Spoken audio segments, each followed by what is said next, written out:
Hello there and welcome to Global Business Africa. We'll be giving you insight into Africa's business and financial markets.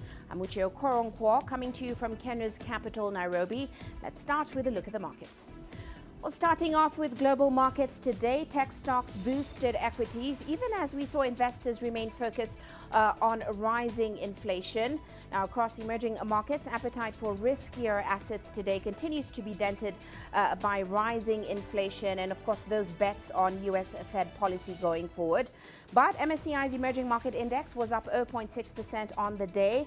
South Africa's all-share rose just 1% to a one-month high, with all indices closing in the green, except, of course, financials, which we saw slipping almost 8% on the day. Now, also coming up on today's show,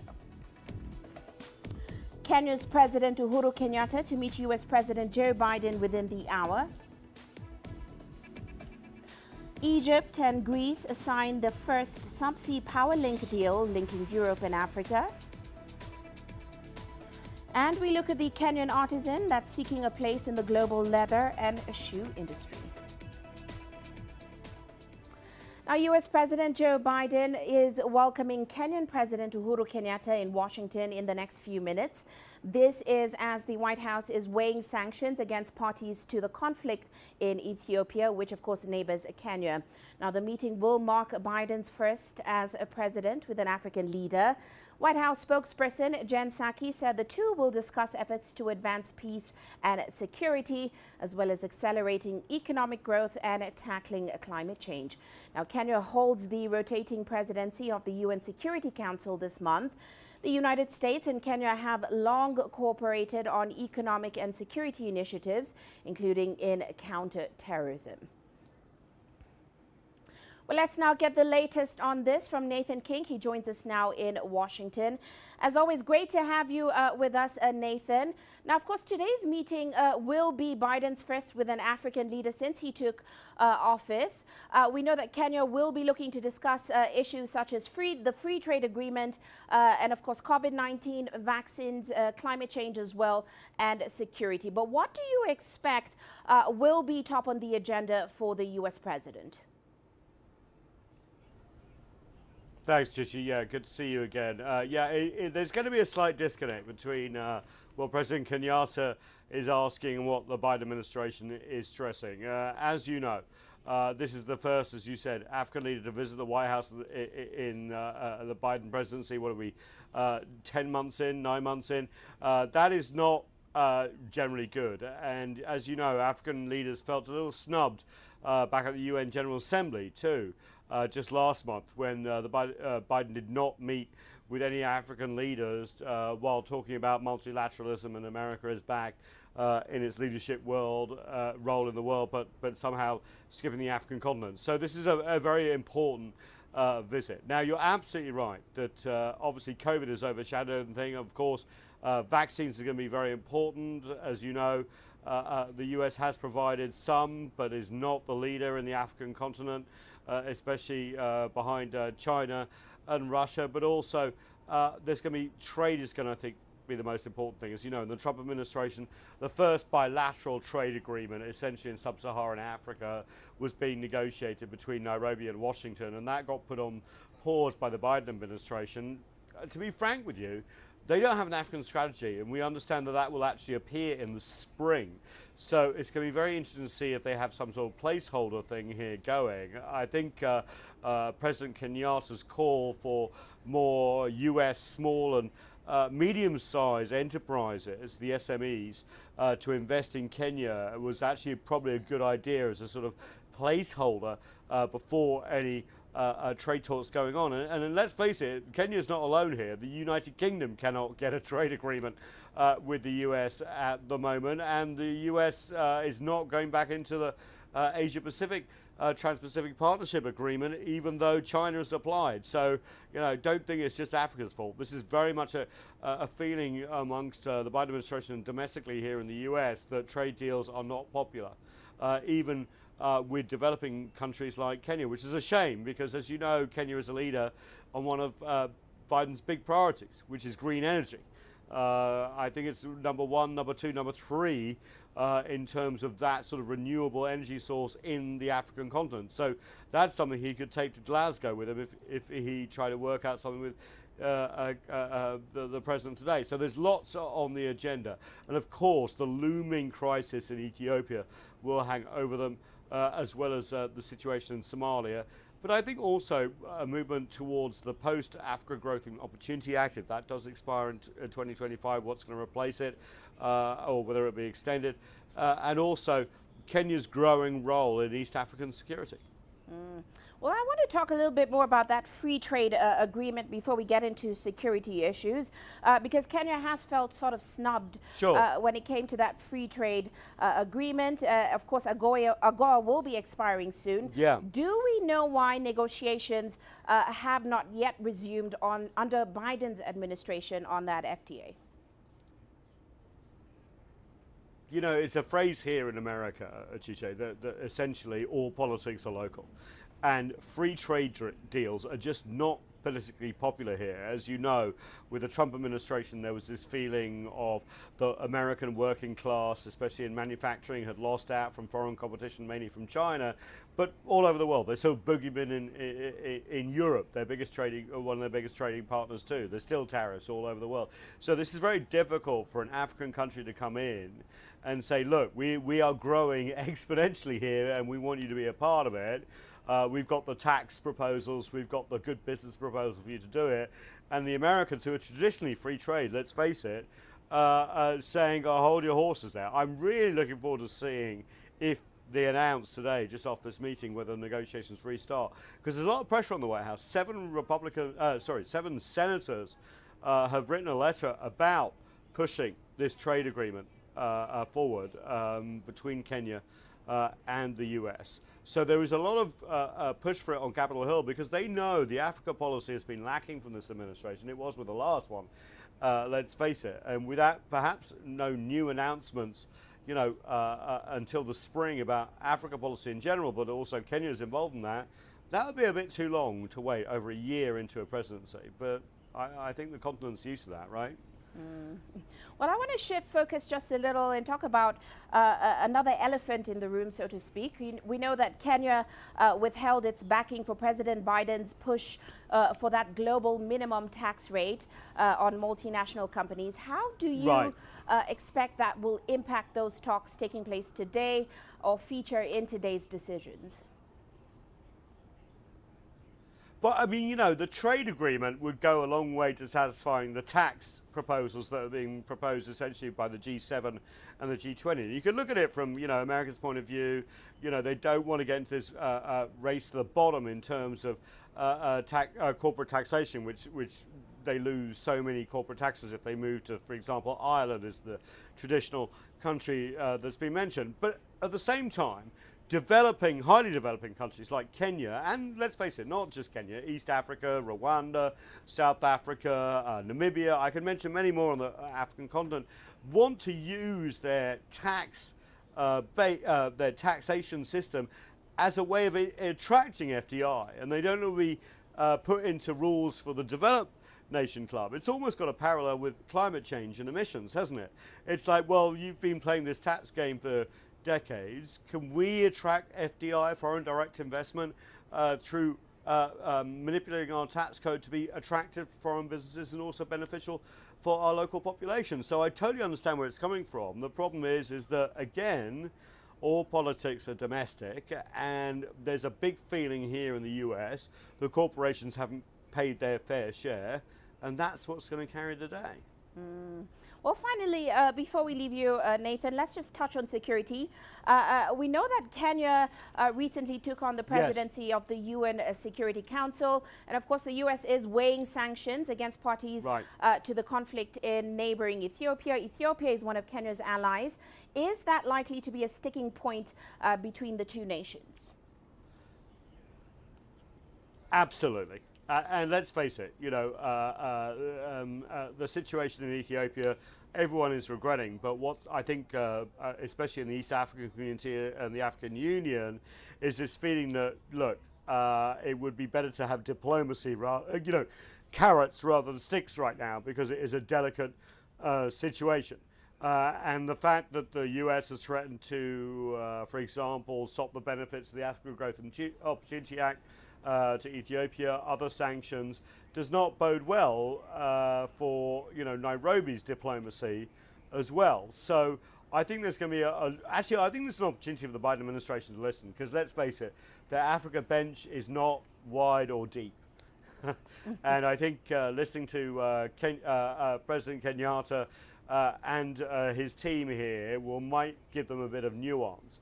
Of course, everyone wants to see the situation unfold. I mean, we've gone from Ethiopia being Peace Prize winner to, into essentially a civil war. Kenya and Ethiopia and others were really developing, an East African powerhouse in terms of economically, but resource sharing towards a green future. So there is that overlap here. But I do think that, again here, the State Department reaction on Ethiopia and the White House reaction in terms of sanctions first, diplomacy second, doesn't fit with their rhetoric, but unfortunately seems to be the reality when it comes to problems they can't really deal with at the moment, and that includes Ethiopia. Quite right. Well, we do have to leave it there. Many thanks, as always, Nathan, for your insights. That, of course, is Nathan King joining us there in Washington, D.C. Well, moving on now, Greece and Egypt have signed a memorandum of understanding that will pave a way for an undersea cable to transmit power produced by renewables from North Africa to Europe. Now, the deal comes as Greece, Cyprus and Israel plan to build the Euro-Asia interconnector at a cost of about $900 million. The group will examine means and financing for the implementation of the project and facilitate the timely granting of permits and approvals that are necessary for the feasibility studies. As a part of the project, Cyprus is due to sign a similar agreement with Egypt on a Saturday. The agreement further strengthens ties between Greece and Egypt. The two last year signed an accord on their maritime boundaries, giving them rights over natural resources. The first of its kind in the Eastern Mediterranean will enhance regional market integration between Greece and Egypt, between Europe and North Africa, allowing all parties to expand the participation of renewables in their respective generation mix, thereby effectively combating the effects of climate change. The electric interconnection, which we are considering today, has many benefits to meet the country's electricity needs, including securing and stabilizing the electrical system for both countries, reducing reserve margin to cope with emergencies, and diversification of electrical energy sources, in addition to many benefits at the different economics, environmental and political levels.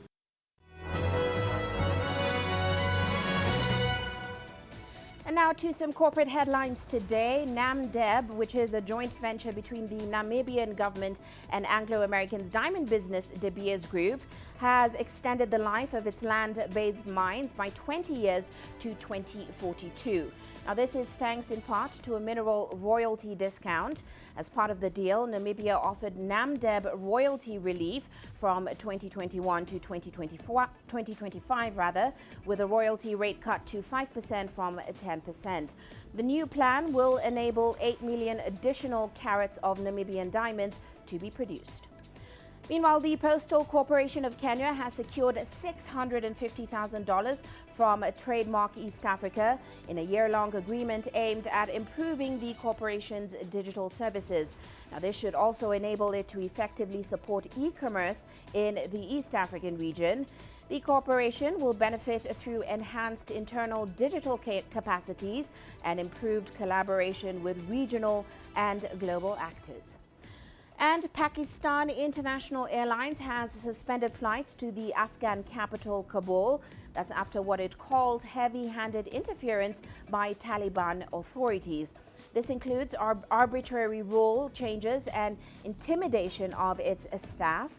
The suspension came as the Taliban government ordered the airline to cut ticket prices to levels seen before the fall of the Western-backed Afghan government in August.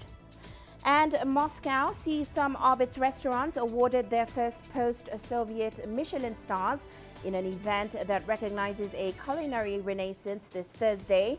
Now, at a concert hall close to the Kremlin, France's prestigious Michelin restaurant guide unveiled its first selection of Moscow restaurants, which are deemed worthy of its coveted stars 3 decades after the fall of the Soviet Union.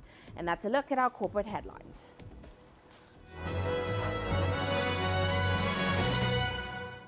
Well, let's head into a short break now, still coming up on the show.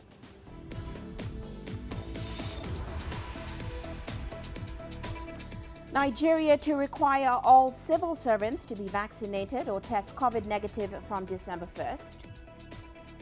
And Zimbabwe surpasses its maize production target for this year. There's more to this place than just glorious landscapes. There's more to it than just, say, Table Mountain or glorious, endless salt flats. There's more to it than countries that are home to some of the deepest mines in the world. There is so much more to this place, even if it is home to some of the finest diamonds on the planet. It is the sheer diversity of the people who call Southern Africa home, and the relentless drive to make it a better place that make it so special. And we know that because this too is home.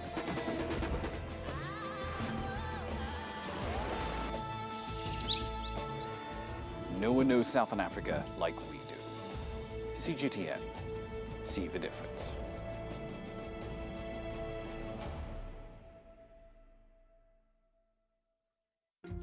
Africa is the nexus of enterprise, and global business will tell you why it matters. From the mega investment projects to multi-billion-dollar mergers and acquisitions. Africa today collects, just in terms of revenues from taxes alone, $545 billion a year. If you take 10% of that and you devote it to the energy sector, problem solved.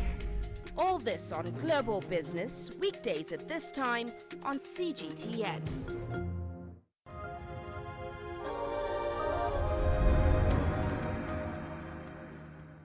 Welcome back. Now, the 39th Ordinary Session of the Executive Council of the African Union has commenced in Addis Ababa.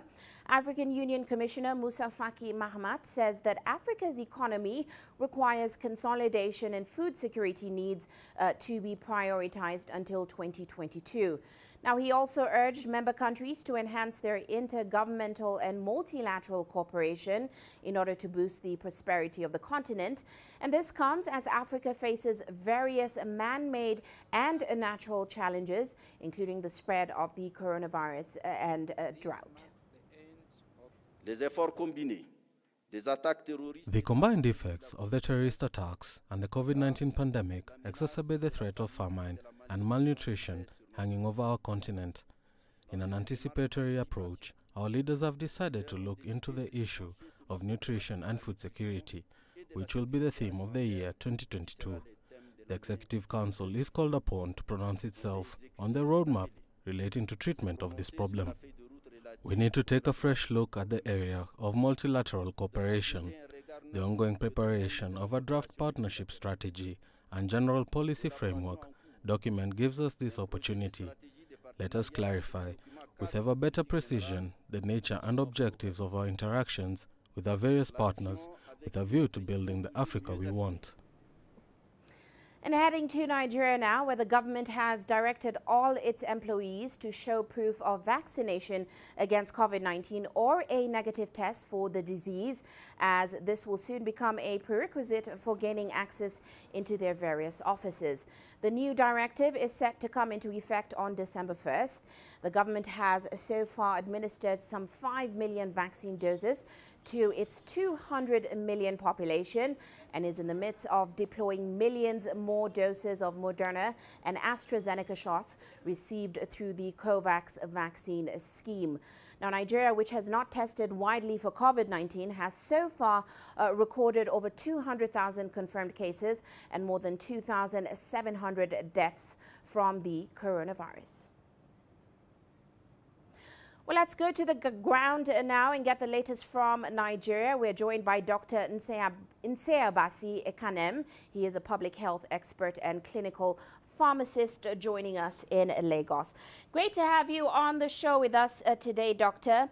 Now, let's start with the response to this announcement, given, of course, factors such as vaccine hesitancy in Nigeria and, of course, as we mentioned, the very slow rollout of vaccines in Nigeria. So what has been the response so far?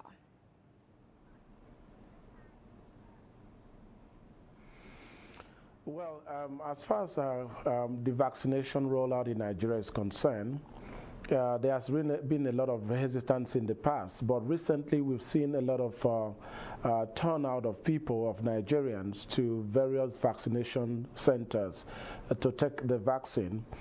And perhaps this is because Nigerians have begun to realize that, after all, the vaccine is safe. Some of the misconception that Nigerians held before has been dropped, because more Nigerians have gotten to know how vaccines work and the need, the benefit of the vaccine. I mean, vis-a-vis the risk, the potential risk. And that's why we are seeing more Nigerians come out. In addition to that, we are seeing a lot of the private sector, a lot of private companies making it compulsory for members of staff of those companies to be vaccinated, else they be laid off their duties in their workplaces, and that has compelled a number of Nigerians to take the vaccine. We've seen even Edo State, one of the states in Nigeria, make it compulsory that you must take the vaccine before you get into the public facilities in the state. So there's been awareness on one arm, and on the other leg we've seen some level of compulsion. I mean, we've seen a lot of regulatory enforcement that Nigerians must go out to take the vaccines, and that's why we've seen a lot of turnouts right now. But with regards to the availability from the demand, from the supply side, the constraint that we are having now is that we don't have sufficient doses of COVID-19 vaccine, and we are seeing a lot of people who go to COVID-19 vaccination centers and cannot have access to vaccine because the vaccines are not adequate. Right. So this puts us in a dilemma. If we must enforce COVID-19 vaccination. Right. Sorry to interrupt you there, Doctor, because on that note, I wanted to ask, can the government then vaccinate all of its civil servants before this December 1st deadline if we're seeing shortages of vaccines? And certainly, can the private sector join them?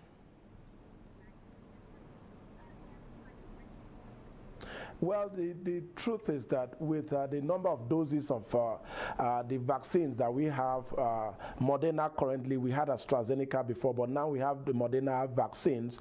The number of doses we have in Nigeria is a shortfall compared to the number of public servants that we have in Nigeria. So it is something that for us to achieve that, then we might be expecting more doses of COVID-19 vaccine. But until we have that, it might not be feasible for us to administer COVID-19 vaccine to all the civil servants in Nigeria. And of course, the private sector is also trying to see how they can key into this vaccination rollout. But again, the issue is that even the private sector may not be able to fairly make vaccination compulsory because we do not have sufficient doses of the vaccine. As we speak now, just about 2.3 million people in Nigeria have taken the first dose of, 2 doses of the vaccine. And just about over 4.5 million people have taken the first dose of the COVID vaccine.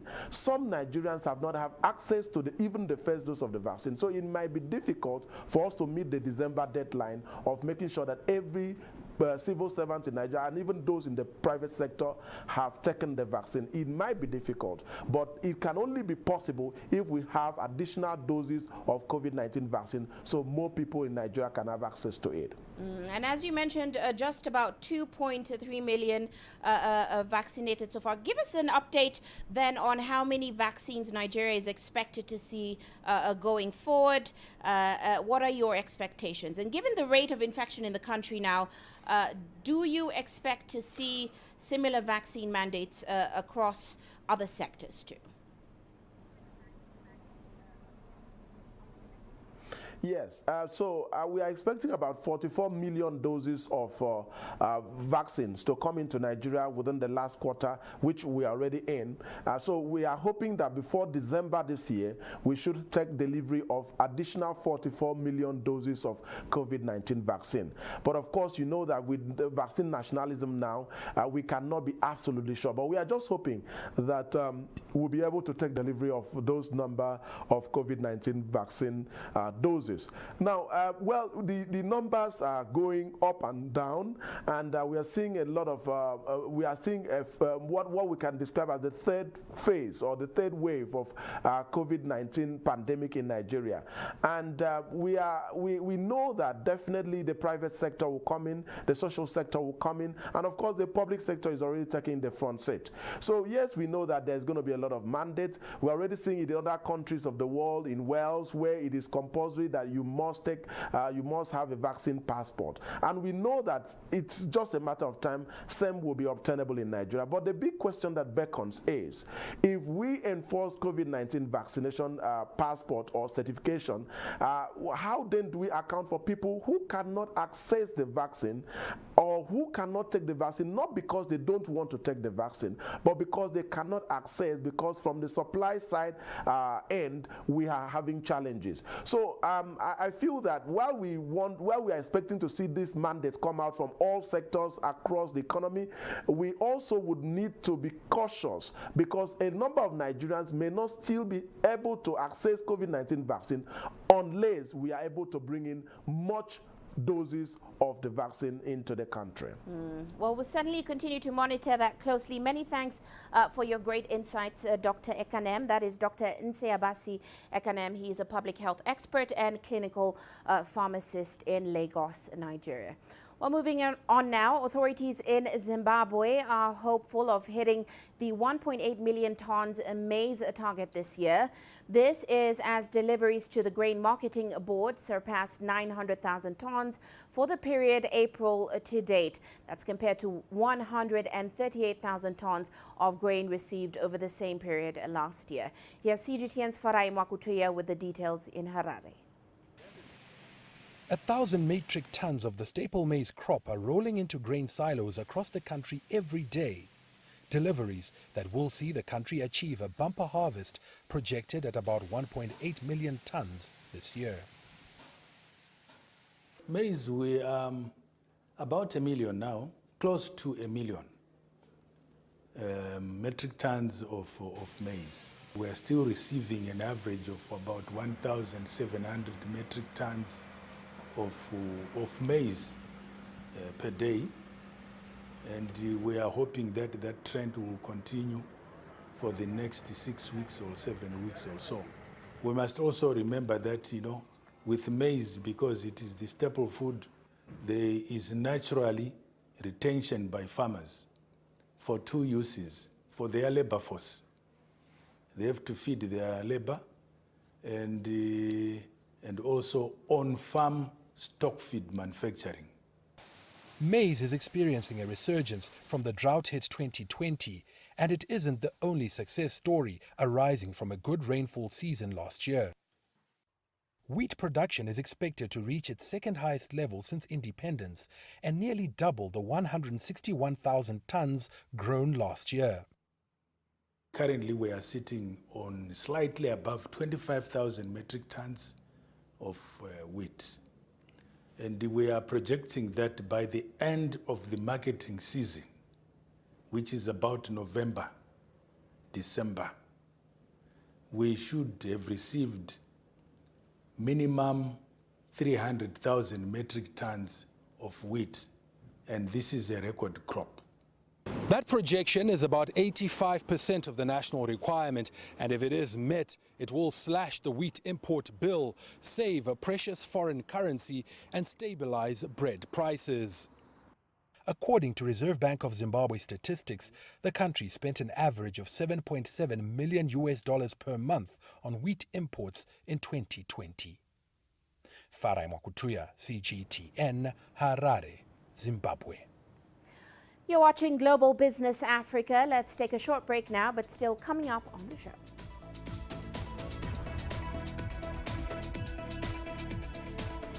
China to set up an international center for innovation on sustainable transportation. And how about a robot to do your manicure? We look at a startup in the US doing just that.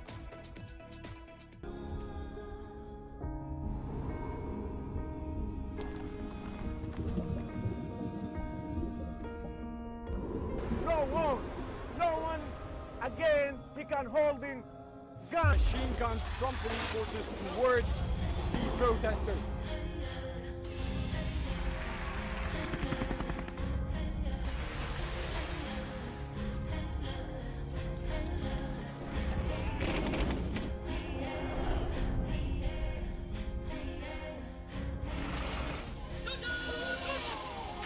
Were you worried about your life at that particular time?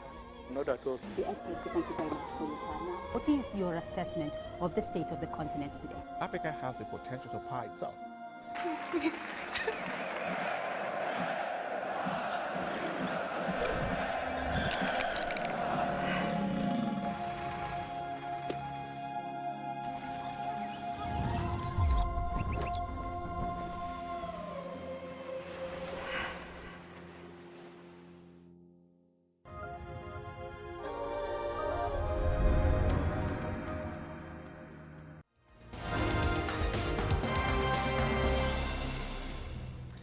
And now look at other headlines this hour. In the Democratic Republic of Congo, a second case of Ebola has been confirmed in the eastern part of the country, where vaccination efforts began on Wednesday. Now, a health official says the second case is a 42-year-old woman who tested positive in the city of Beni. This comes just 5 days after the first case was reported, also in North Kivu province.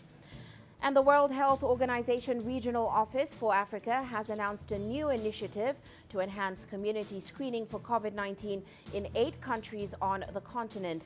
This comes after an assessment by the organization revealed that only 1 in 7 cases are being detected. The program aims to provide rapid diagnostic testing to more than 7 million people. And Nigeria's military has confirmed the death of Abu Musab al-Barnawi, the leader of terrorist group Islamic State West Africa province. The African nation has been waging war against insurgency since 2009 and claims to be winning the war with its consistent onslaught against terrorists. And finally, 5 biracial women born in colonial Congo are now suing the Belgian state for crimes against humanity. The women were separated from their African families when the region was under Belgian rule. They were then placed in a religious mission in Katende in the province of Kasai. And the move is aimed at compelling Belgium to take responsibility for challenges faced by mixed-race children during that time. And that's a recap of other headlines this hour.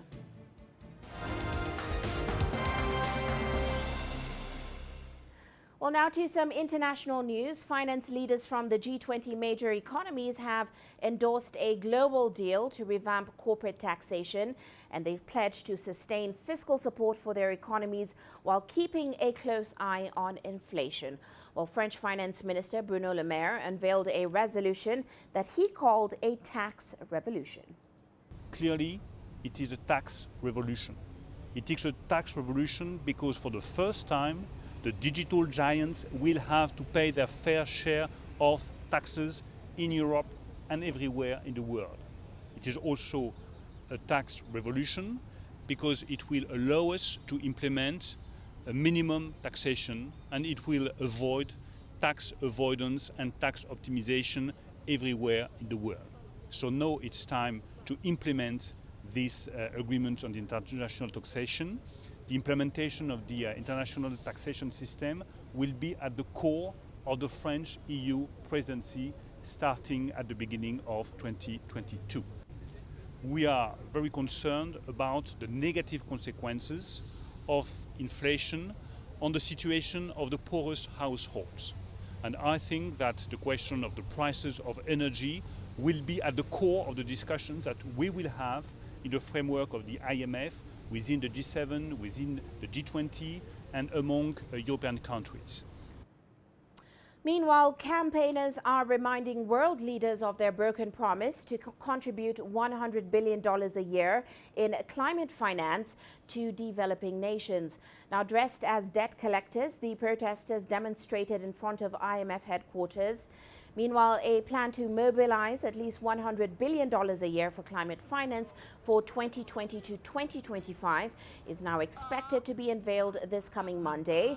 It has been led by Germany's State Secretary Jochen Flassbarth and Canada's Environment Minister Jonathan Wilkinson. But as the G20 finance ministers talk started earlier on Thursday in Washington, D.C., there is no indication that developed nations will fulfill that commitment and likely break that promise for a second consecutive year.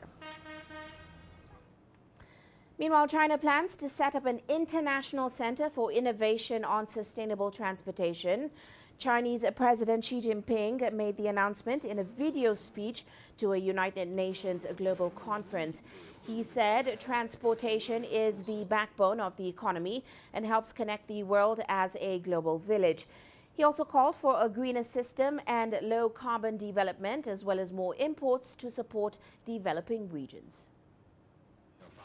We should leverage the enabling role of transport and increase related import in poor regions so that local economies and people's lives could improve as a result of better roads.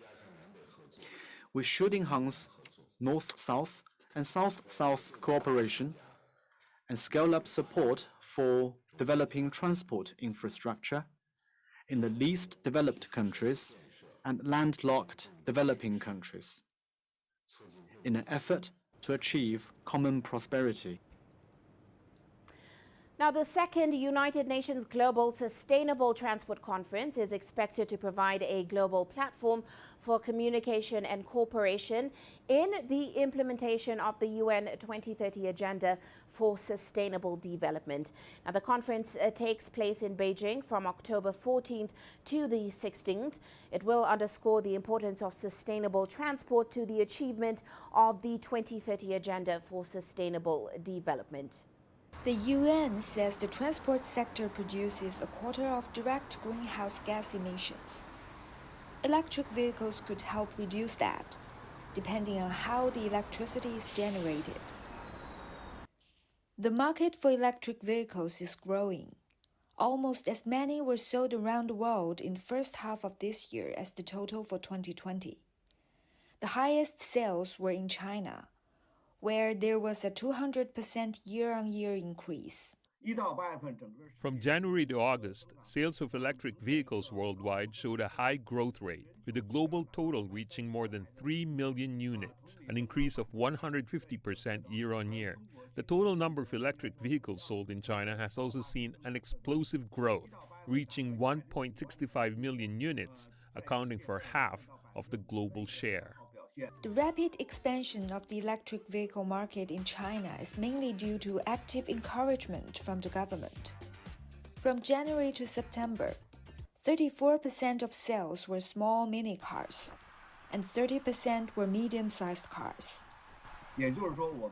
We have made a big breakthrough in the main market of medium and large EVs with high technology. And while a second family car, or in small and medium-sized cities and counties, small cars are performing extremely well. So we have a comprehensive development of both the high and low end of the market in China, which is driving the strong performance of the whole Chinese EV market. Cui says with China's commitment to reach peak emissions by 2030, the traditional car market will gradually shrink. There are still challenges like chip shortages for high-end cars. But with demand growing and the tilt of policy, opportunities are much bigger than challenges. Now, China's transportation sector is on a new path to build a system that is smart, safe and eco-friendly. The national rate of railway electrification reached nearly 72% last year. And 400,000 buses and 430,000 trucks were using renewable energy. About 180,000 cars run on natural gas, which also powered 290 ships. 40 cities in China had opened urban rail transit lines by the end of 2019, spanning nearly 6,200 kilometers. Non-motorized transit is also on the rise throughout China. At least 70 cities have unveiled policies to regulate bike sharing. That's on top of 360 cities that have already provided bike sharing services. And of course, artificial intelligence is also creating new opportunities in the fight against climate change. And here's CGTN's Jim Spellman reporting from Washington, D.C. As the impact of climate change intensifies, AI, artificial intelligence, may help provide solutions. Peter Cluten-Brock is co-founder of the Center for AI and Climate, a UK-based nonprofit organization. What role can AI play in fighting climate change and adapting to climate change? Not going to be the cure-all for every single climate solution, but it certainly has a role in addressing a range of challenges that we face in getting to net zero and adapting to climate change. What it does really well is find patterns in complex data sets or combinations of data sets that humans on their own can't find. ClimaVision is a Kentucky-based startup that uses AI to better predict weather patterns. The company has attracted $100 million in private equity. Chris Good is CEO.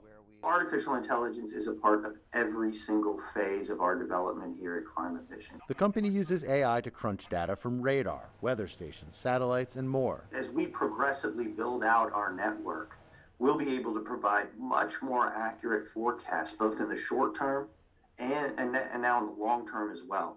And that data can be used to guide decision-making in other areas. Just look at the energy market. There is a huge acceleration in the transition to renewable energy. Now, what are those sources of renewable energy? Solar, wind, hydro.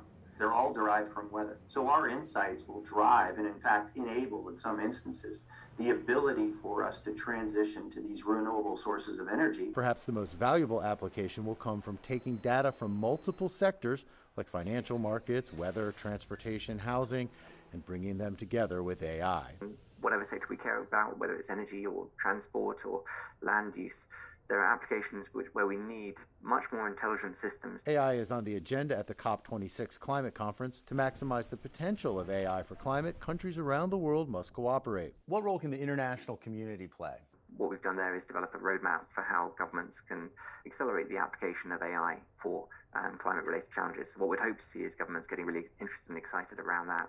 There are environmental downsides to AI. The massive computing power used to analyze all that data uses a lot of energy, potentially contributing to more carbon emission. But a PricewaterhouseCoopers study funded by Microsoft found that using AI to help the environment could reduce worldwide emissions by 4%, boost global GDP, and create 38 million jobs. Jim Spellman, CGTN, Washington. Well, on that note, let's turn our attention now to robots that can do your nails. 3 new startups in the U.S. hope to harness technology to speed up manicures. They're relying entirely on artificial intelligence, as CGTN's Karina Huber now reports. You are looking at Clockwork, the first robotic manicure device to hit the market. From the consumer's perspective, it's as easy to use as a coffee machine. You pick a polish color, pop it into the machine, and then stick in your hand. In under 10 minutes, your nails have a fresh coat of polish. Inside the machine, it's a little more complicated. The process starts with 2 3D cameras that take photos in quick succession, forming a 3D map of your fingernail. Through the use of artificial intelligence and algorithms, the device distinguishes between nail and skin. The nozzle then moves to apply the polish in the right places. So until now, you've seen a lot of factory-based automation, but now you're really going to start seeing robots interact in real life because of these changes, these advances in computer vision. Renuka Apte, a software engineer who formerly worked at Dropbox, started Clockwork with 2 other founders. They were interested in creating a product using computer vision, a field of artificial intelligence using images. They bounced a few ideas around but settled on robotic manicures because of the strong response from their friends and research suggesting consumers are looking for a speedier manicure experience. Right now, the only model is this like relaxed, elaborate experience. That's like telling people your only option is a 5-course meal. Clockwork has teamed up with retailers, offices, and apartment complexes that offer the device to consumers for $8 a manicure. Clockwork isn't the only company trying to create a robotic manicure. 2 other startups are gearing up to launch their own devices. Nimble plans to sell directly to consumers. Their device, with a projected price of $399, will be for use at home.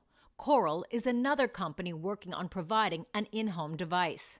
They, along with Clockwork, have raised millions of dollars from venture capitalists who clearly see an opportunity. The global nail care market was estimated at just under $10 billion in 2020 and is projected to grow to $11.6 billion by 2027. Apte says she doesn't expect the new technology to create job losses at traditional salons because the devices only provide a polish change, no filing or buffing, at least not for now. When you have the time, when you want the relaxation, when you want that clean, luxurious treatment, you have a human for that, which humans are really great at. Like, humans are great at pampering. And when you want that quick on-the-go thing, we have the robot. Corina Huber, CGTN, New York. And on that note, let's take a look at commodity markets today. Oil prices were heading north today. That's after the International Energy Agency said that record natural gas prices will help to boost demand for oil. Also, top oil producer Saudi Arabia dismissed calls for additional OPEC plus supply in the market. Meanwhile, gold prices hitting a 1-month high as the dollar and U.S. bond yields ease today, while investors are assessing how strong inflation data could shape monetary policy going forward. Let's take a short break now, but still to come.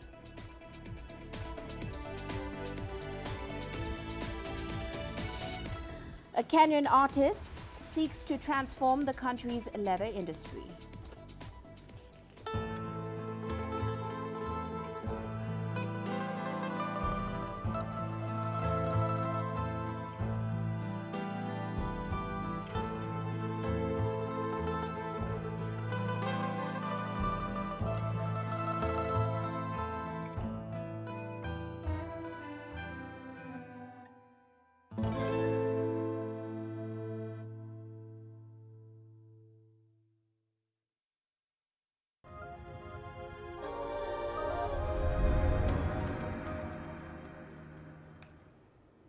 Now, the COVID-19 pandemic has had a devastating impact on businesses across the world, including in Africa's biggest economy, Nigeria.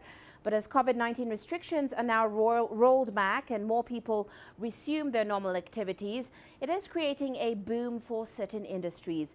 Cleaning services in particular are profiting from a return to the new normal. That's amid a renewed emphasis on hygiene. As correspondent Felix Haza now reports, let's take a look.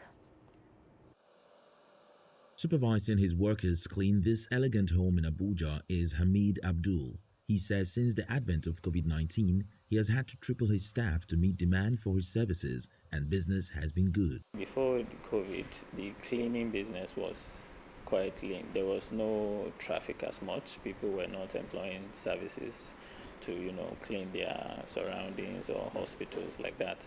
But after COVID, or with the advent of COVID, because COVID is still prevalent, so they are now very, very cautious.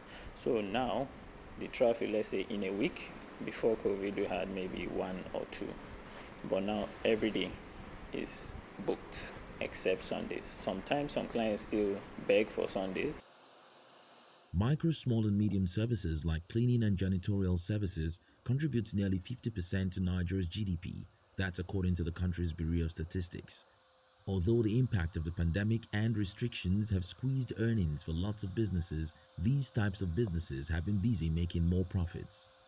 With the pandemic came an increased sense of personal and environmental hygiene for home and office owners like Utibe Solomon Ukwete.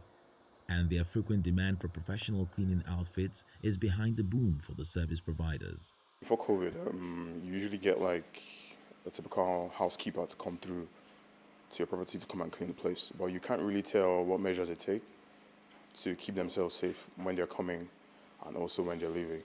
I don't know how thorough they're going to clean the surfaces of your home environment, let's put it that way. But I think with a professional service, you can tell that, okay, everybody's wearing a mask. Proper processes are being taken to clean each surface to an ideal finish. However, the cleaning services say there are bottlenecks hindering their capacity to do more and contribute to Nigeria's economy. Some machines that we use, we bought at a very low rate, not so low, but now they are triple the price. So getting some of the machines into Nigeria, we are not a manufacturing country, so we have to get machines from people from outside, basically. I would say the government should actually look into at least the importation of how they can subsidize it for small businesses. And that plan is in the works. Over a year ago, the government launched an economic plan designed to mitigate the impact of the COVID-19 pandemic for small businesses. Such efforts have included the Central Bank of Nigeria creating a credit facility of over $120 million for businesses like this to thrive better. The hope is that such efforts get to the likes of Hamid so that they can tend to more hygiene demands and help generate more revenue for the country. Phil Ihaza, CGTN, Abuja. Now, Kenya's leather industry is showing signs of growth, with shoes and other leather products from the country that are made locally finding their way to international markets. But the industry is still grappling with challenges such as counterfeiting, low value addition, and a skills deficit. However, local artisans are now beginning to tap into the lucrative industry. Amongst them is 26-year-old self-taught artisan Humphrey Obel of Leather Freak. And CGTN's Nokuthula Shabalala caught up with the young entrepreneur. One thing about leather products in general, leather products are durable. That's for sure. Instead of buying, let's say for instance, you buy a leather wallet at 500, Zexin, that's knockoff leather, and it lasts you for like 3 months. Someone would say like a leather product is expensive, but if you look at it in the long run, if you buy a leather wallet, it will last you for a lifetime. My name is Humphrey Obel. I'm the CEO and founder of Leather Freak. Leather Freak is a company that deals in leather products, mostly bespoke leather goods. Most of our clients, they come to us with their different orders. We help them design and bring their creativity to reality. The kind of leather goods we make are bags and shoes. The brand that we want to bring is like a Kenyan pride. Like people can be happy to own a Leather Freak bag, a Leather Freak shoes that is of good quality and international standards. So this is where I get my leather from. It's one of the biggest tanneries we have in Kenya. So depending on the client specifications, we have different types of leather. This is pull-up leather. It's very good for bags. We have soft lining. It's very good for the insole for shoes. And then there is California leather. It's very good for shoes uppers, like the one I'm wearing, but now in black. Let's go and get some leather. My love for leather began way back in campus when I was looking for a folder bag. A good folder bag. So I went and found someone who had a small workshop doing leather products, and then I asked them, how much does a folder bag cost? Then he told me 3,000. I was so shocked because I was like, 3,000? Because I was expecting it to be like 500 to 1,000 bob. So it cultivated an interest in me. Because of curiosity, I found myself asking questions, doing research, and like just going to the tannery just to see what they do. Yeah, so I ended up teaching myself most of the things I know, and also with the help of YouTube. Currently I have 6 employees. One thing, most of my employees when they come, most of them they do not know the skill. So we teach, the skill is taught in-house.